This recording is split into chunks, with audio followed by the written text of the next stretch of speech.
घोलो बन जाओ मतिमान। अवगुण का मैल झकोलो रे बन जाओ मतिमान। पानी में अमृत घोलो रे बन जाओ मतिमान। ना घाव वचन का भरता वह हरा नित्य ही रहता। ना घाव वचन का भरता वह हरा नित्य ही रहता। शांति का दीप जलाओ रे बन जाओ मतिमान। शांति का दीप जलाओ रे बन जाओ मतिमान। पानी में अमृत घोलो रे बन जाओ मतिमान। कटु वचन बनाए दोषी बन जाओ तुम संतोषी। कटु वचन बनाए दोषी बन जाओ तुम संतोषी। मौनी बन सुख से डोलो रे बन जाओ मतिमान। मौनी बन सुख से डोलो रे बन जाओ मतिमान। पानी में अमृत घोलो रे बन जाओ मतिमान। पहले तोलो फिर बोलो रे बन जाओ मतिमान।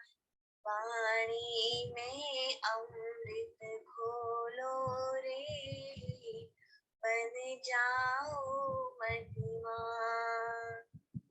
बन जाओ मतिमान। परम पावन परम आराध्य प्रातः स्मरणीय आचार्य श्री महाश्रमण जी के चरणों में सत सत नमन करते हुए हम आज प्रातः की क्लास प्रारंभ कर रहे हैं। त्रिपदी वंदना। वंदे अरहं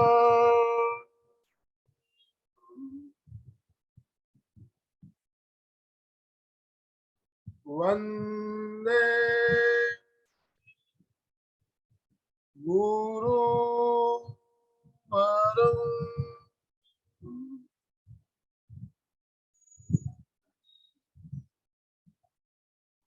वंदे सत्यं।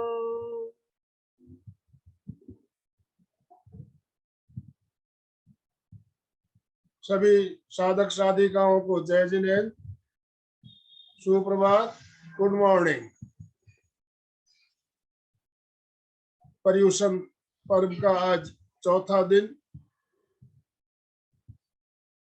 पर्युषण में एक एक दिन का हम अलग अलग महत्व समझते हुए एक एक दिन के ऊपर हमारे विशेष कार्यक्रम चल रहे हैं। तो आज का हमारा विषय है वाणी संयम। वाणी का संयम क्यों जरूरी है, कितना जरूरी है, ये सब हमें सब जानते हैं, लेकिन फिर भी संयम रहता नहीं है। अभी गीत सुन रहे थे हम, वाणी में अमृत घोलो रे। तो वाणी अमृत का भी काम करती है और जहर का भी काम करती है। हम इस बारे में चर्चा करेंगे। हम सब जानते हैं वाणी पर संयम होना चाहिए, लेकिन जरूर जब जब समय आता है उस समय हम सब भूल जाते हैं। तो इसका सबसे बड़ा कारण वाणी पर असंयम होने का सबसे अगर बड़ा सबसे मुख्य कारण है तो वो है गुस्सा या क्रोध। जब हम गुस्से में होते हैं, हम जानते हुए भी वाणी पर संयम नहीं रख पाते, अनाप शनाप बोल देते हैं, जो बातें नहीं बोलनी चाहिए वो भी हमारे मुंह से निकल जाती है। तो गुस्से पे कंट्रोल करने के लिए प्रेक्षा ध्यान से बढ़िया कोई दूसरा मार्ग नहीं है। हम प्रेक्षा ध्यान में बहुत सारे प्रयोग करते हैं। प्रयोग करने के बाद हम सफेद रंग का ध्यान करते हैं ज्योति केंद्र पर क्रोध को नियंत्रित करने के लिए। तो प्रेक्षा ध्यान से हम गुस्से को कंट्रोल कर सकते हैं, तो वाणी पर भी हमारा संयम अपने आप हो जाता है। और प्रेक्षा ध्यान के जो 5 उपसंपदाएं बताई गई है, उसमें एक उपसंपदा आती है मित भाषण। मित भाषण का मतलब ही है वाणी पर संयम। इसमें हमें पूर्ण मौन रहने के लिए नहीं कहा जाता है, पूरी तरह से मौन की बात नहीं कही गई है। जहां आवश्यक हो उतना ही बोलो और मीठा बोलो, तोल मोल कर बोलो। तो इसी बात पर चर्चा करने के लिए हमारे साथ मनीषा जी नाटा कोलकाता से जुड़ी हुई है। मैं मनीषा जी आपका एमपी के फिटनेस क्लासेस और कल्याणम योग केंद्र की तरफ से हार्दिक स्वागत करता हूं, अभिनंदन करता हूं। मनीषा जी से हम परिचित हैं, पहले भी हम मिल चुके हैं। बहुत शानदार एक क्लास इन्होंने ली थी, याद होगा आपको, दीर्घ श्वास के ऊपर एक बहुत बढ़िया क्लास पहले हुई थी मनीषा जी की। आज हम उनसे दोबारा मिल रहे हैं, तो मनीषा जी का स्वागत करने के लिए सभी ओम आराम हाथ ऊपर करते हुए, मनीषा जी आपका बहुत बहुत स्वागत है। बहुत बहुत ओम आराम सभी को। आज का सेशन आप प्रारंभ करें मनीषा जी। सभी को मेरा सादर जय जिनेंद्र। आशा करती हूँ आप सभी के पर्यूषण की साधना अच्छी तरह चल रही होगी। आज का विषय है मौन। मौन का अर्थ है संयम पूर्वक परिमित बोलना। मौन का अर्थ यह नहीं है कि सिर्फ अपने होठों को बंद कर दो। इसका अर्थ है जो बोलो, जितना बोलो, सही बोलो, परिमित बोलो। हमारी देह की आसक्ति है वही चंचलता को पैदा करती है, और बोलने की पृष्ठभूमि में आसक्ति ही छिपी होती है। मन भी उधर ही बना रहता है। जिस क्षण शरीर और हमारा शरीर, वाणी और मन के पीछे खड़ी आसक्ति का दर्शन होता है, उसी क्षण ध्यान व्यक्त हो जाता है। बोलना शायद आदमी के जीवन का सबसे बड़ा काम है। वह कई बार पूछने पर भी बोलता है और कई बार बिना पूछे बिना भी बोलता है। जीवन दर्शन का सबसे बड़ा मौलिक सूत्र है वाणी का संयम। वाणी का संयम अर्थात मित भाषण। जिसने कम बोलना शुरू किया उसने जीवन की गहराइयों को समझना शुरू कर दिया। बीरबल कम बोलता था, परंतु जब तक वह नहीं बोलता बादशाह अकबर को संतोष भी नहीं होता। किसी भी गूढ़ प्रश्न के उत्तर के लिए वे हमेशा बीरबल के ही उत्तर का इंतजार करते थे। क्योंकि उनकी मित भाषिता ने उनका मूल्य बढ़ा दिया। वाणी का संवरण मौन कहा जाता है। कहा जाता है वाचा संवरणम मौनम। यह वचन की गुप्ती साधना है। पहले काय गुप्ती, फिर वचन गुप्ती, फिर मन की गुप्ती। अर्थात अगर मन को पकड़ना है तो पहले हमें अपने वचनों को पकड़ना पड़ेगा, मतलब उसको कंट्रोल में लाना पड़ेगा। वाणी चंचलता का हेतु है। ये हमको सबको पता है कि वाणी चंचल है, किंतु उसके बिना हमारा काम भी नहीं चल सकता है। बिना बोले बिना हम लोग कैसे एक दूसरे से बात करेंगे? आप एक बार सोच के देखिए, प्रयोजन के बिना न बोलना ये वाणी की कभी प्रवृत्ति थी ही नहीं। फिर भी मौन के पीछे न बोलने का दृढ़ मानसिक संकल्प होना चाहिए। अगर मौन काल में हमारे दोनों होठ मिले हुए रहे तो हमारी उदान वायु के ऊपर हम विजय प्राप्त कर सकते हैं। यह सबसे बड़ा एक मौन का सबसे बड़ा लाभ है कि हमारी उदान वायु पर हम लोग विजय प्राप्त कर सकते हैं। हमारी वाणी अमृत और विष, जैसे कि सर ने कहा, दोनों ही है। क्या बोले, कब बोले, कितना बोले, ये हमारी समझ होनी चाहिए। भगवान महावीर ने भी 12.5 वर्ष तक मौन की साधना की, ये हम सभी को पता है। क्योंकि उन्हें पहले स्वयं को समझा। अपनी मन की प्रवृत्ति पर विजय पाने के लिए उन्होंने पहले स्वयं को समझने के लिए पहले उन्होंने मौन की साधना की। स्वामी जी, ये भिक्षु स्वामी हमारे आते प्रवर्तक भिक्षु स्वामी के बारे में भी कहा जाता है कि कई बार व्यक्ति आते, उन्हें अंट संट बोलते और चले जाते। ऐसा नहीं है कि वे उसका प्रश्न का, उनके बातों का उत्तर नहीं दे सकते थे, पर वे मौन रहते थे। और कहाँ कितना बोलता है, इसकी उनसे ज्यादा वाक सिद्धता मुझे लगता है शायद किसी को भी नहीं होगी। एक बार एक व्यक्ति स्वामी जी के पास आया और उसने कहा, स्वामी जी आप भिखंड जी कौन है? वो बोले मैं हूँ। तो उन्होंने कहा, ओहो आपका मुंह देख लिया, अब तो मुझे नरक जाना पड़ेगा। तो स्वामी जी ने कहा, अच्छा तो तुम्हारा मुंह देखने से क्या होगा? बोला मेरा मेरा तो मुंह देखने से आप स्वर्ग जाओगे। बोला बढ़िया है, चलो मैं तो स्वर्ग जाऊंगा, तुम तुम्हारा सोच लो। तो इसका अर्थ ये नहीं कि उस समय स्वामी जी मौन रहते, उन्होंने उस समय उस बात का उत्तर तर्कपूर्ण दिया। इसे कहते हैं मौन की साधना। वाणी की साधना के मेन 4 सूत्र होते हैं। पहला सूत्र है बिना पूछे न बोले। दूसरा सूत्र है धीरे धीरे बोले। तीसरा है जब भी बोले अपनी विवेक चेतना को जागृत रखें, विवेक चेतना से काम लें। ऐसा नहीं कि किसी ने कुछ भी पूछा और हमने तथ्यहीन ही उत्तर दे दिया, इस तरह से नहीं। जो बोलना है हमें संयम पूर्वक बोलना है। जब भी बोलने की मांग उठे कि हमें अब बोलना है, तब हमें हमारी विवेक चेतना से काम लेना है। चौथा है सबसे बड़ा चीज भाव शुद्धि, जिसके बिना भाव शुद्धि नहीं हो सकती। भाव शुद्धि सबसे बड़ी चीज है हमारे लिए। मौन का मूल अर्थ है कि हमारी बोलने की अपेक्षाएं एकदम कम हो जाए, एकदम कम हो जाए। और अच्छा कहते हैं हम लोग कि उपवास से ध्यान जरूरी हो या नहीं है। आज हम सभी परीक्षा ध्यान के लिए उपस्थित हुए हैं, तो हम इस चीज को समझें कि ध्यान उपवास करने से, लोग कहते हैं कि उपवास करने से ध्यान आए, ये जरूरी नहीं है। लेकिन अगर मौन उसे निमंत्रण देगा तो आना ही पड़ेगा, क्योंकि उस समय हम निर्विकल्पता की स्थिति में रहते हैं। निर्विचारता अर्थात ज्ञाता दृष्टा मौन। जितना जल्दी हम ध्यान को बुलाएं वो हमारे ऊपर निर्भर करता है कि हमारे मौन की गहराई और लंबाई कितनी है। मौन चित्त के बिखराव को समेट लेता है। जैसे जैसे हमारा मौन गहरा होता है, वैसे वैसे ही हमारे भीतर की परतें उखड़ने लगती हैं। यहाँ पहुंचकर साधक अपने गहराइयों में उतर जाता है। मौन बड़ी कुशलता से ध्यान योग्य चित्त का निर्माण करता है। मौन से मन शांति प्रिय बनता है। जो इंद्रियां मन को बाहर ले जाने का कार्य करती है, वही इंद्रियां मौन के कारण अपनी दिशाएं बदल लेती है। मौन सरस जीवन के साथ साथ हमारे शक्ति संचय का सबसे बड़ा आवश्यक तत्व है, क्योंकि मौन रहने से हमारी शक्ति का संरक्षण होता है, हमारी ऊर्जा का अधिक अपव्यय होता ही नहीं है। आचार्य श्री महाप्रज्ञ जी के शब्दों में व्यस्तता और खालीपन दोनों का संतुलन चाहिए। भीतर मौन और खालीपन दोनों होने चाहिए।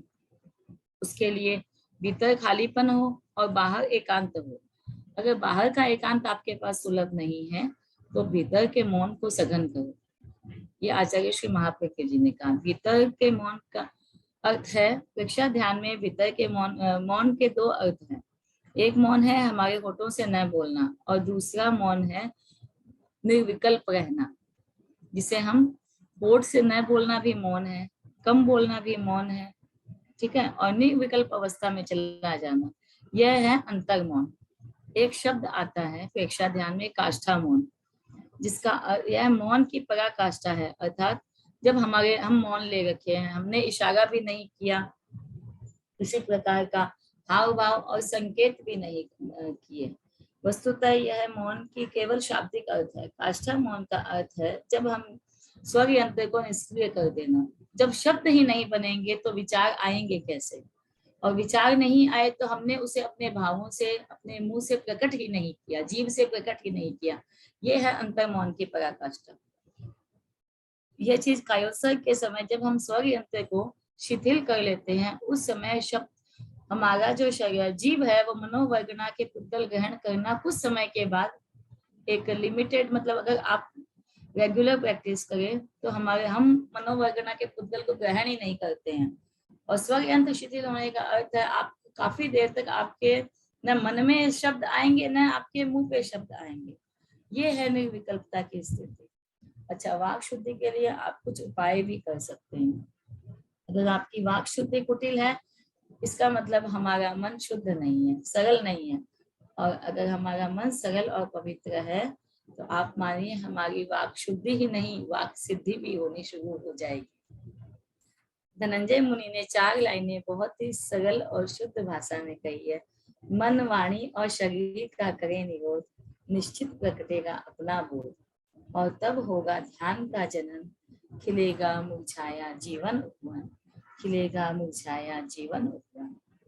अतः आप सब समझिए इस चीज को कि हमें केवल मौन रहने का अर्थ यह नहीं है कि खाली मुंह ही बंद कर लिया, हमें अपने वचन की गुप्ति की साधना भी करनी है। जब तक हम स्वयं को निर्विकल्प और निर्विचार की अवस्था में नहीं लाएंगे, पूरा मौन कोई मायने नहीं रखेगा।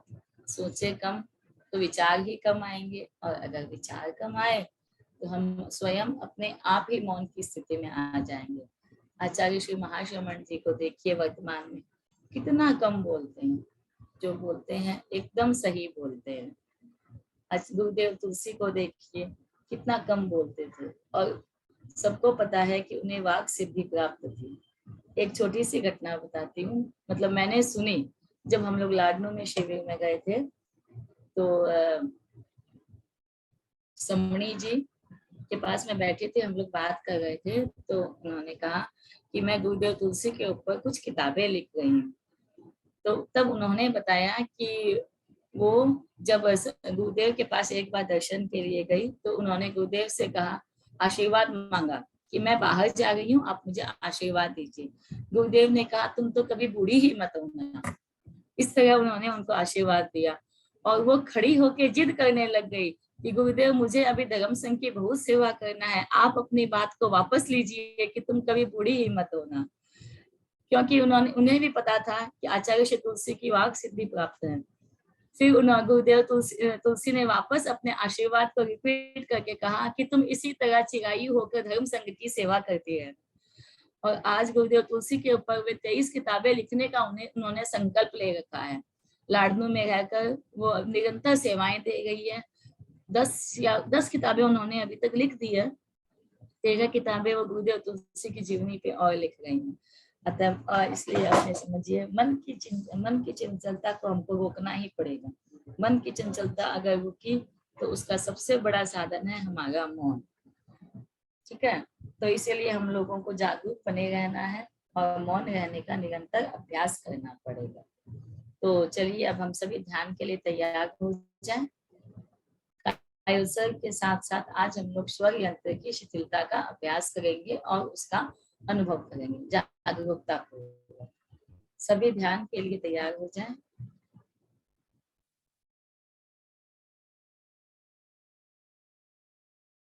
तीन बार हम ताड़ासन करेंगे।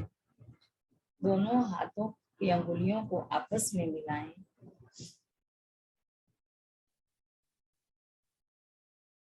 और पूरा तनाव देते हुए ऊपर की तरफ करें।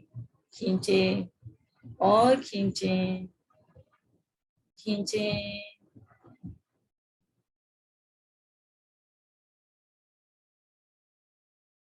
धीरे धीरे दोनों हाथों को नीचे ले आए।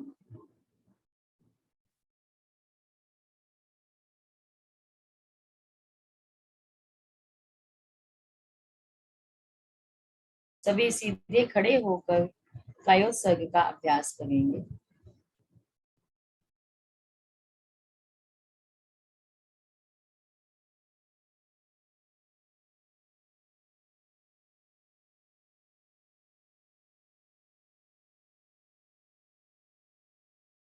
दोनों हाथ साथल से सटे रहें, एड़ियां मिली हुई, पंजे खुले रहें। श्वास भरते हुए हाथों को ऊपर की ओर ले जाएं। पंजों पर खड़े होकर शरीर को तनाव दें और तनाव दें। श्वास छोड़ते हुए हाथों को साथल के पास ले आए। स्थिरता का अनुभव करें। रिलैक्स। एक बार और करेंगे।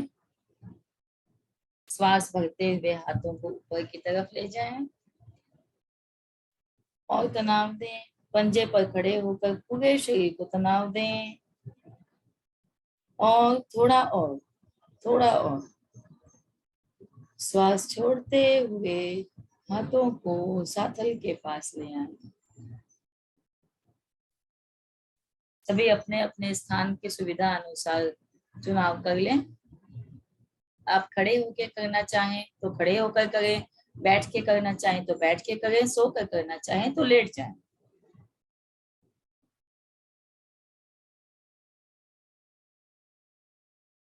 सभी तैयार हैं?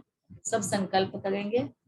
तस्य उत्तरीकरणेन पायच्छित्तकरणेन विसोहीकरणेन विसल्लीकरणेन पावाणं कम्माणं निघायनठाय ठामिकाउ शब्दम। मैं शारीरिक, मानसिक और भावनात्मक तनावों से मुक्त होने के लिए कायोत्सर्ग का प्रयोग कर रही हूँ। पूरे कायोत्सर्ग काल में स्थिरता और जागरूकता बनी रहे।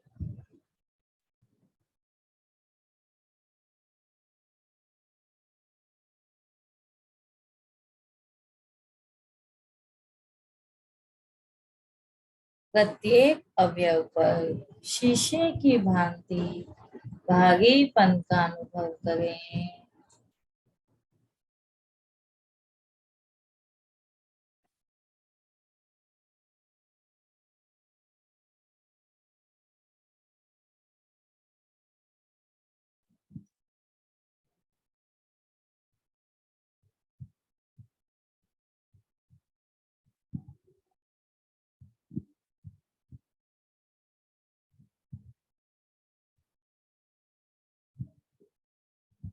प्रत्येक अवयव पर रुई की भांति हल्केपन का अनुभव करें। हल्का, शरीर एकदम हल्का हो।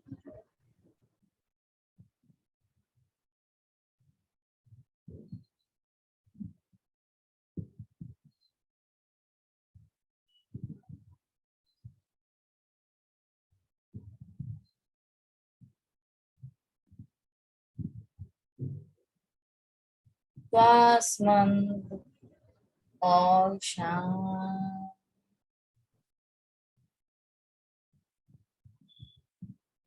एकदम शांत।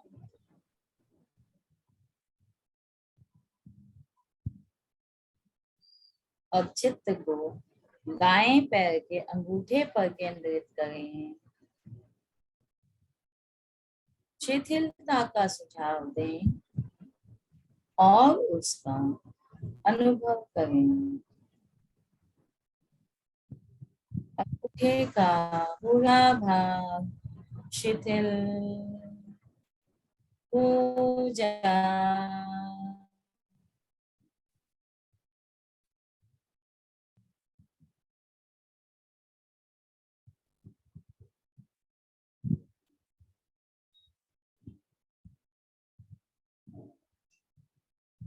अंगूठा शिथिल हो रहा है।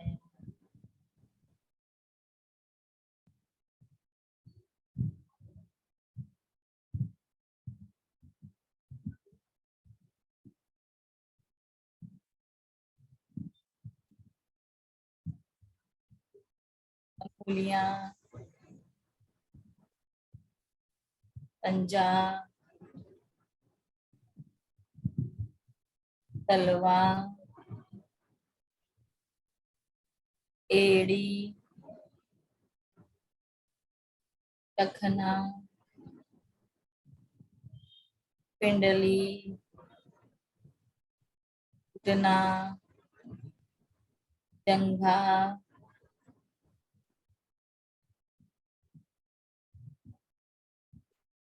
तथा कटी भाग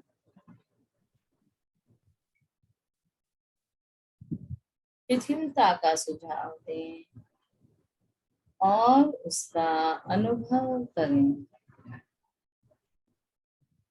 पूरा दायां पैर शिथिल हो गया है।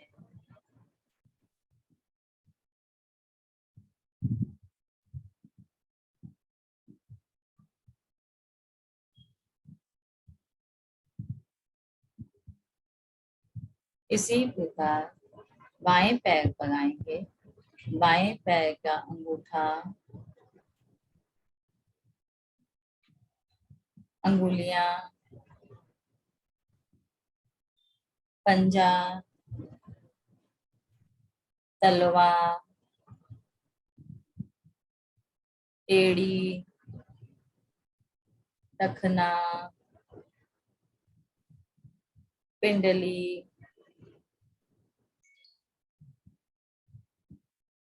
चुना, जंघा तथा कटिका। शिथिलता का सुझाव दें। शिथिल हो रहा है।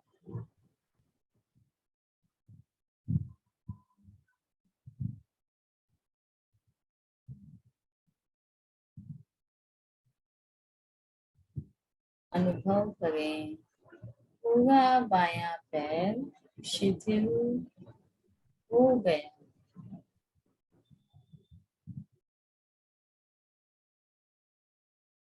पेट के पूरे भाग पर अपना ध्यान केंद्रित करें।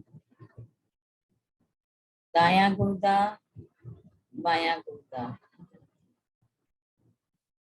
बड़ी आंत, छोटी आंत, अग्नाशय, पक्वाशय,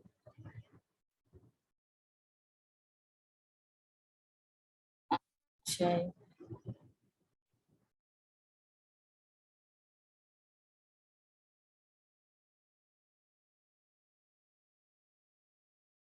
तिल्ली, लीवर और तनुपट।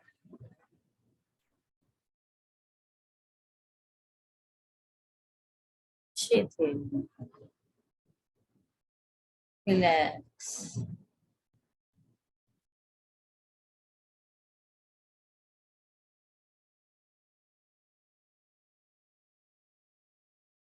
पूरा पाचन तंत्र शिथिल हो गया।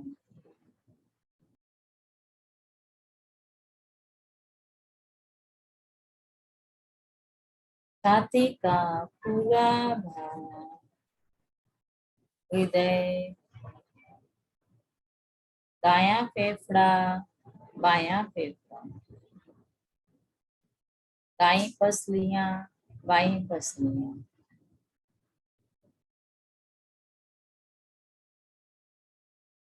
शिथिल।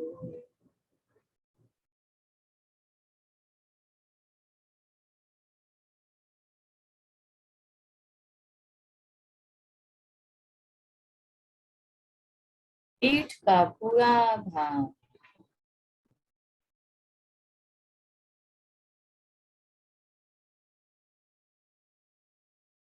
मेरुदंड, सुषुम्ना, गर्दन,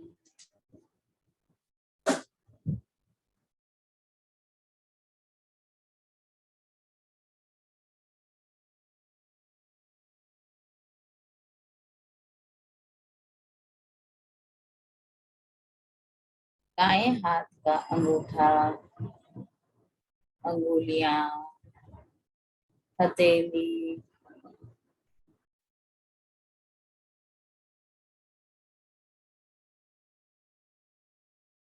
मणिबंध से कोहनी,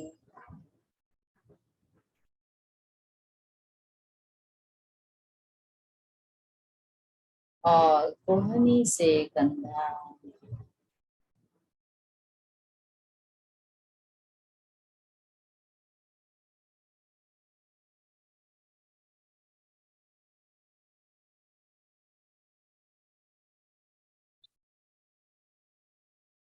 बाएं हाथ का अंगूठा,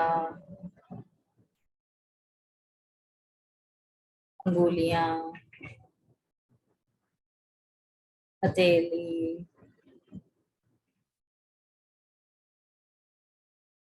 मणिबंध से कोहनी,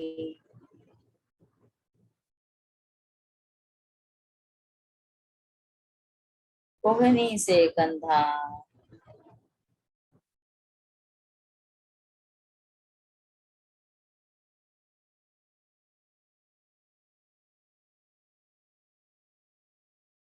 शिथिल, एकदम शिथिल।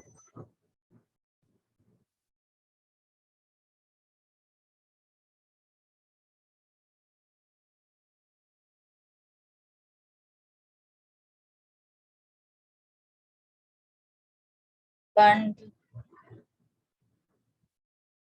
पर्यंत, ठुड्डी, होठ, मसूड़े, दांत, जीभ, तालू, दायां कपोल, बायां कपोल, नाक,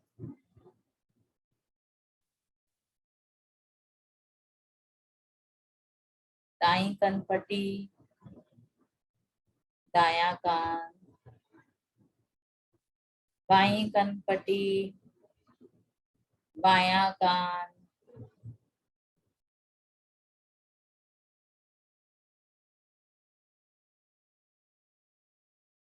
दाईं आंख, बाईं आंख, ललाट, मस्तिष्क का पूरा भाग एकदम शिथिल हो गया।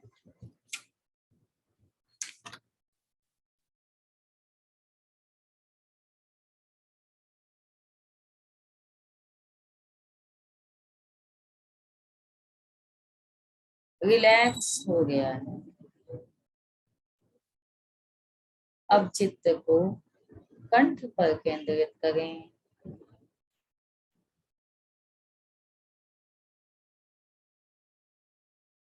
शिथिलता का सुझाव दें।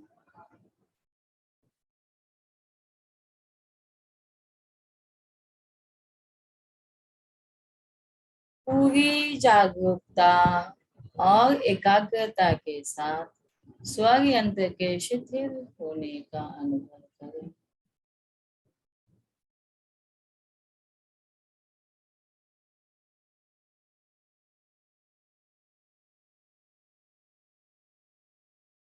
अनुभव करें स्वर यंत्र का शिथिलीकरण अर्थात अंतर्मौन।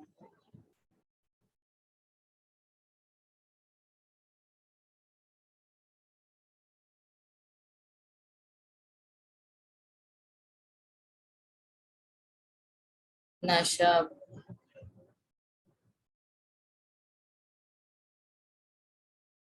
न विचार,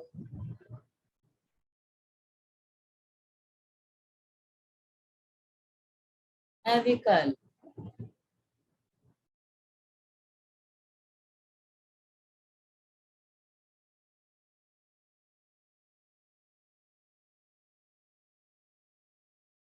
केवल शून्यता।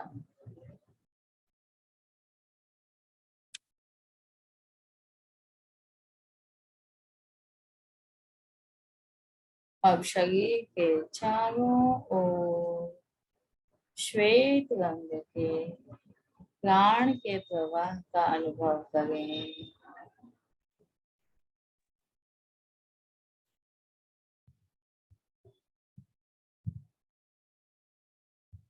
आभा मंडल की निर्मलता का अनुभव करें।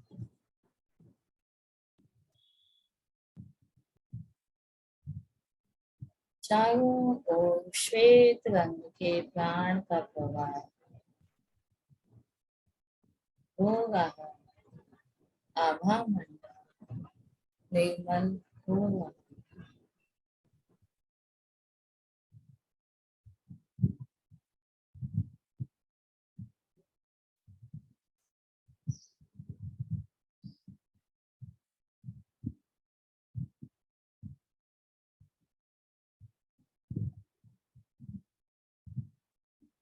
कण कण में शांति का अनुभव करो।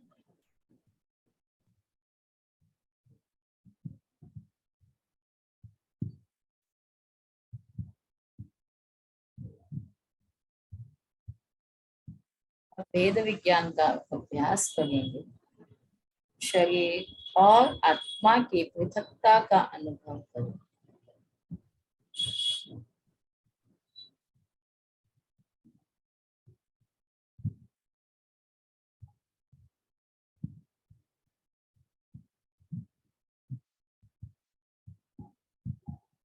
शरीर अचेतन है, आत्मा चेतन है। मैं शरीर नहीं, आत्मा हूँ। मैं शरीर नहीं हूँ, मैं आत्मा हूँ।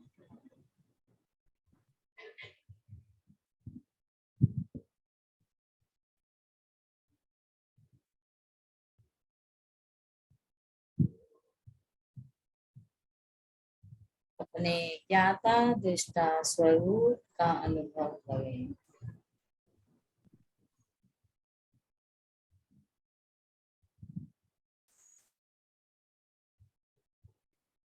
अब पैर के अंगूठे से लेकर सिर तक चित्त और प्राण की यात्रा करें।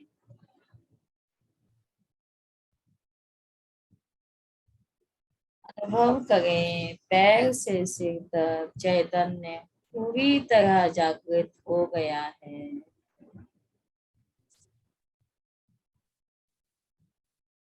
प्रत्येक अवयव में प्राण का अनुभव करें।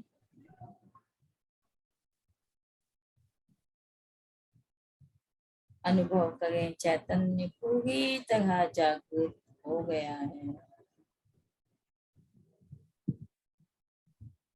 प्रत्येक अवयव में प्राण का अनुभव।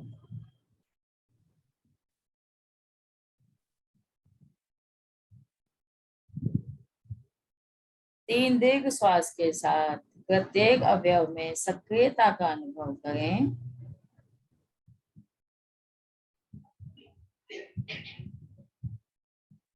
धीरे धीरे सभी बैठने की मुद्रा में आ जाएं। मेरे साथ सभी एक बार शरण सूत्र का उच्चारण करें। दोनों हाथ आनंद केंद्र पर जुड़े रहें। अरहन्ते शरणं पवज्जामि, सिद्धे शरणं पवज्जामि, साहू शरणं पवज्जामि, केवली पन्नतं धम्मं शरणं पवज्जामि।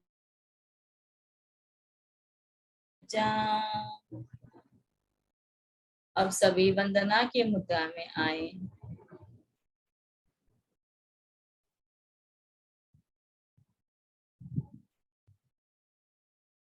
तीन बार सत्य को वंदन करेंगे। वंदे सत्यम,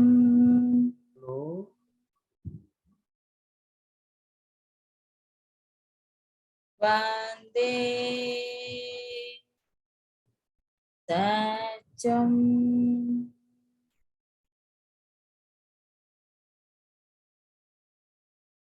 वंदे सत्यम।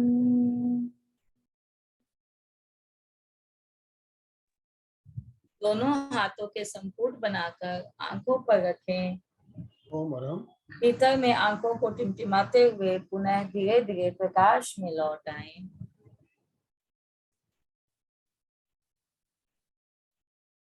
ओम अरहम। ओम अरहम। वाणी संयम का प्रैक्टिकल प्रयोग भी हमने किया। वाणी संयम का मतलब सिर्फ न बोलना ही नहीं होता है,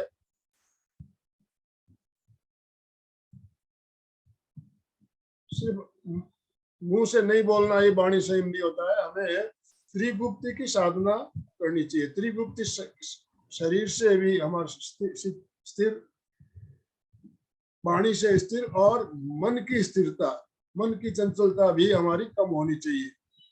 हम देखते हैं बहुत से भाई बहन मौन ले लेते हैं, समाइक में बैठते हैं, बोलना नहीं है लेकिन इशारा करते रहते हैं, इधर उधर ताकते जागते रहते हैं, हाँ इस तरह से हूँ की आवाज करते रहते हैं। तो वो एक्चुअल में उन्होंने मौन ले रखा है लेकिन मौन का पालन नहीं हो रहा है। तो वाणी संयम जो होता है हमारा कायोत्सर्ग, इससे बढ़िया और कोई साधन नहीं। कायोत्सर्ग का हमने प्रयोग किया। हमें शरीर, वाणी और मन तीनों तरह से हम बिल्कुल मौन, बिल्कुल मौन। और कंठ का कायोत्सर्ग का जो प्रयोग आपने अभी कराया, बहुत ही शानदार। कंठ का कायोत्सर्ग, अंतर मौन का प्रयोग। तो अभी हमारा चर्चा सत्र हम शुरू करेंगे वाणी संयम के ऊपर। आपको जो प्रयोग कराया कैसा लगा, और आप अपने विचार भी रख पाएंगे। जय जिनेंद्र सर। जय जिनेंद्र। जय जिनेंद्र, बहुत सुंदर प्रयोग किया। पहले तो उन्होंने जो बताया बहुत सुंदर बताया मौन के बारे में, वाणी के बारे में। सही में हित प्रिय वाणी, हित मित प्रिय वाणी ही बोलनी चाहिए, जो अपने हित की हो, दूसरे को हित की हो, ऐसे ही वाणी बोलनी चाहिए। सही में हम जो हित बोलते हैं तो सही रहता है, लेकिन एखादा शब्द कटु हो जाता है तो जहर के माफी को पूरे रिश्ते को ही खराब कर देता है। सही में एखादा शब्द हो, मैंने शुरुआत में कहा था, देखिए हम सब जानते हैं, जानते हुए भी कंट्रोल नहीं रख सकते हैं। जब हम गुस्से में होते हैं, क्रोध में होते हैं तो सब भूल जाते हैं। गुस्सा एक ऐसी चीज है जो हमें बेकाबू कर देती है। तो गुस्से पे कंट्रोल करने के लिए प्रेक्षा ध्यान से बढ़िया कोई दूसरा माध्यम नहीं। और प्रेक्षा ध्यान में क्रोध पे कंट्रोल और वाणी संयम सभी बातें बताई जाती है। तो आज हमने प्रयोग भी किया। क्रोध में कंट्रोल तो होता नहीं है, लेकिन जब भी ध्यान में आता है कि हम बोल गए, लेकिन तब तक तो तीर निकल चुका होता है। इसीलिए वाणी पे कंट्रोल करना बहुत जरूरी है, बहुत जरूरी है।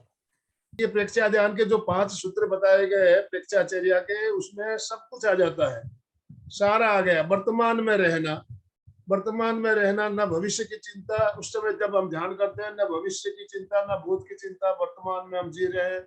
प्रतिक्रिया नहीं करना, दूसरा सूत्र आता है, प्रतिक्रिया नहीं, प्रतिक्रिया विरति। फिर आता है मैत्री, फिर मित भोजन, मित आहार और मित भाषण। ये 5 सूत्र अगर हम अपना लेते हैं तो हमारी सारी समस्याएं समाप्त हो जाती है। तो प्रेक्षा ध्यान के जो 5 सूत्र है बहुत ही उपयोगी, वर्तमान समय में बहुत ही उपयोगी है। तो इनका अभ्यास हम ज्यादा से ज्यादा करें। जय जिनेंद्र। जय जिनेंद्र। मैं थोड़ा मॉर्निंग वॉक बाहर था, लेकिन शुरुआत का मेरा जो विषय है वो गया। लास्ट में करीबन 30 मिनट से मैं अटेंड कर रहा। बहुत प्रैक्टिकल आपने किया, प्रैक्टिकल कर लिया आपने? हाँ, प्रैक्टिकल कर लिया है, सही बात है। बहुत बढ़िया। तो शुरुआत का जो है वाणी के बारे में जो बताया, वो मेरा थोड़ा लॉस हो गया। लेकिन वाणी के लिए सही बात है कि भगवान ने, ईश्वर ने सिर्फ वाणी हमें, जो मनुष्य प्राणी है उसे ही दी है। सिर्फ इस पृथ्वी पे, इस ब्रह्मांड में ऐसा कोई व्यक्ति नहीं, सिर्फ मनुष्य प्राणी ऐसा है जिसे वाणी दी है। और उसके वाणी का उपयोग सही में, बोल है अनमोल, वो अनमोल है, इसलिए तोल मोल के बोल। तो आपने वही बताया है कि तोल मोल के बात करना है, क्योंकि ये तीर कमान सरी का होता है। एक बार बाण छूट गया तो वो वापस नहीं आता। बाकी चीजें वापस आएंगी, ये वापस नहीं आता, नुकसान करके जाता है। इसलिए बोलने के पहले सोचना ज्यादा महत्वपूर्ण है। पानी का जो बुड़बुड़ा निकलता उसके पूर्व ही दबाते आता, उसी प्रकार से अगर विचार आए तो वो वहां पे रोकना क्या नहीं। ये अगर शुभ होंगे तो व्यक्त करना, शुभ नहीं होंगे तो व्यक्त नहीं करना। तो डेफिनेटली, क्योंकि मन है, मन में तो अनेक प्रकार के विचार आते हैं। इसीलिए ये जो है, एक शब्द करे औषधि, एक शब्द करे घाव, एक शब्द औषधि भी बनता है, एक शब्द घाव भी बनता है। तो जो वाणी है हमारी, वो शास्त्र और शस्त्र दोनों भी है, शास्त्र भी है, इट्स अ साइंस एक्चुअली। वो आदमी को फ्रस्ट्रेशन से बाहर निकालता, उसकी बीमारियां नष्ट करता, क्योंकि इतने शब्द में ताकत है। शब्द मंत्र भी होते हैं, हमारी जो बातें हैं वो भी मंत्र ही बनते हैं। इसलिए हम किसी को बहुत सुंदर, धन्यवाद, थैंक यू वेरी मच। बहुत अच्छी अच्छी बातें हमारे तक पहुंचाते हैं आनंद सर, और आपकी संपूर्ण टीम के लिए बहुत बहुत धन्यवाद। और मैडम अभी मनीषा नाहटा मैडम, बहुत सुंदर क्लास आपने ली है, बहुत अच्छा प्रयास रहा है, बहुत बहुत धन्यवाद, थैंक यू वेरी मच सभी को। जय जिनेन्द्र, जय जिनेन्द्र। तो देखिए, इसीलिए कहा गया है कि वाणी ही अमृत और वाणी ही जहर। अमृत भी हमारे वाणी में है और जहर भी हमारे वाणी में है। हम मधुर बोलते हैं तो वो अमृत का काम करती है, और कर्कश बोलते हैं तो वो जहर का काम करती है। तो वाणी पे संयम रखना, कैसे बोलना, इसका हमें विवेक होना चाहिए। और आज हमने यही बातें जानी और इनको जीवन में अपनाएंगे। केवल जानने से काम होने वाला नहीं है। हमने जान लिया कि वाणी हमें अच्छी बोलनी चाहिए, लेकिन उसको प्रयोग में नहीं लाएंगे तो हमें उससे फायदा नहीं मिलने वाला है। तो हम प्रयोग में ज्यादा से ज्यादा लाएं, इसके लिए हमें अभ्यास भी जरूरी है। तो ध्यान जब हम करते हैं, प्रैक्टिकली हमें अभ्यास होता है बिल्कुल मौन रहने का, और अपने आप को क्रोध, गुस्सा नहीं आने, गुस्से से बचना है। मूल बात है, हमें गुस्से से बचना है। क्रोध करेंगे तो वाणी संयम भी हमारा नहीं होगा, और दूसरे भी हम सब अपने शरीर के प्रति मानसिक भावनात्मक हर तरह से हम अशांत हो जाते हैं। तो गुस्से पे कंट्रोल करने के लिए ध्यान का प्रयोग ज्यादा से ज्यादा करें। इन्हीं भावनाओं के साथ हम आज का सेशन समापन की ओर चले। दोनों हाथ जोड़ते हुए, रीढ़ की हड्डी गर्दन सीधी रखते हुए, आंखों को कोमलता से बंद करते हुए मेरे साथ साथ सभी उच्चारण करें। मैं चैतन्यमय, मैं आनंदमय, मैं शक्तिमय, मेरे भीतर अनंत चैतन्य का, अनंत आनंद का, अनंत शक्ति का सागर लहरा रहा है। इसका साक्षात्कार करना ही मेरे जीवन का परम लक्ष्य।